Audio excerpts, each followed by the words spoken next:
How exactly is that going to work?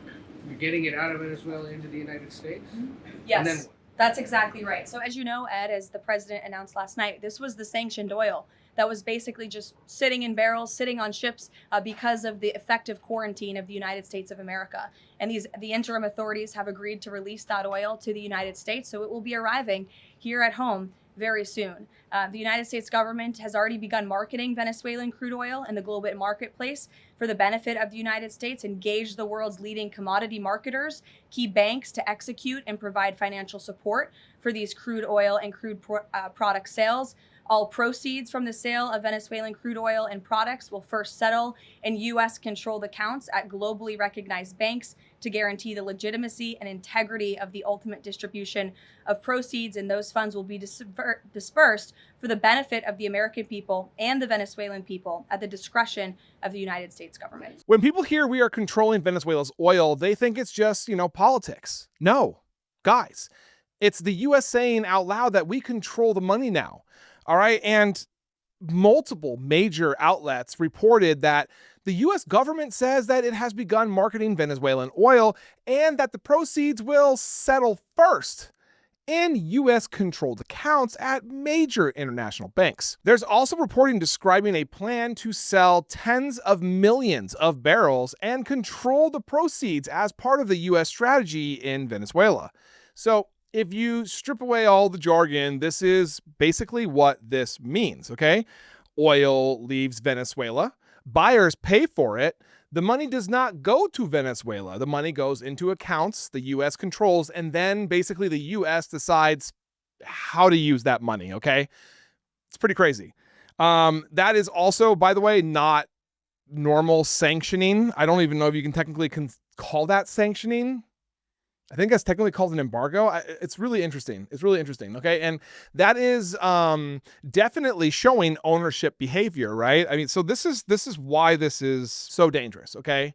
This is dangerous in three huge ways. First, it's a blueprint for, an economic takeover. Historically, there's a difference between we won't trade with you and we will, sell your product and hold your revenue. Okay, this crosses into I don't even know what to call this. It's like a resource trusteeship something. It's so weird. Okay, where a powerful country claims it can manage another country's main income stream. All right, and second, it creates an immediate human harm. Venezuela's economy runs on oil revenue. And, when outside powers choke or, reroute that revenue, the first people hit are not going to be the leaders, by the way, and the billionaires there. It's the workers, hospitals, public services, and obviously, and their food supply chains. Basically, it normalizes, I am stronger than you, so I'm taking whatever I want. That's not okay. If the US can do this openly, like control sales, control proceeds, it invites retaliation, escalation. I'm just saying, we've seen it before. I don't know if we're going to see it now, okay? But it also, gives this urge to possibly exhibit copycat behavior from other powers elsewhere in the world, like maybe China takes Thailand. I guess we should focus on Venezuela. I mean, who's at risk here? Venezuelan civilians who rely on, state services funded by oil revenue, commercial crews and shipping routes caught in enforcement and interdictions, right? Americans, because, economic wars create blowback, and even we'll feel that, guys, okay? Energy instability, regional migration surges, conflict spillovers. The line crossed here is moving from sanctions to the U.S. directly controlling another country's revenue. That is insane, okay? People hear oil and tune out. Well, make sure you guys don't do that. It's so much bigger than that.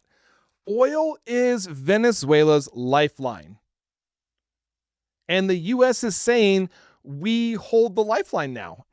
By the way, as the US is actively also deporting tons of people to Venezuela.